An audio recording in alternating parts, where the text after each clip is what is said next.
Ramainya suasana manis galungan di alun-alun kota Gianyar pada Kamis 20 November suri dimanfaatkan oleh sejumlah pedagang kaki lima untuk berjualan di area fasilitas umum tersebut.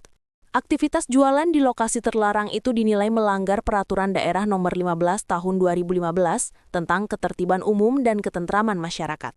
Menindaklanjuti kondisi tersebut, Satpol PP Kabupaten Gianyar langsung turun tangan melakukan penertiban PKL di seputaran alun-alun Gianyar. Barang yang diamankan tersebut nantinya dapat diambil kembali oleh pemiliknya dengan syarat mengikuti pembinaan di kantor Satpol PP Gianyar agar tidak mengulangi pelanggaran serupa. Pada hari yang sama, Regu 2 bersama pejabat fungsional pengawas Satpol PP juga melaksanakan patroli di kawasan Jalan Brata, Selatan Pasar Gianyar. Lokasi tersebut kerap dijadikan tempat berjualan oleh PKL yang memanfaatkan trotoar sebagai lapak. Selain penertiban PKL, Satpol PP juga melakukan tindakan non-justisi terhadap reklame ilegal.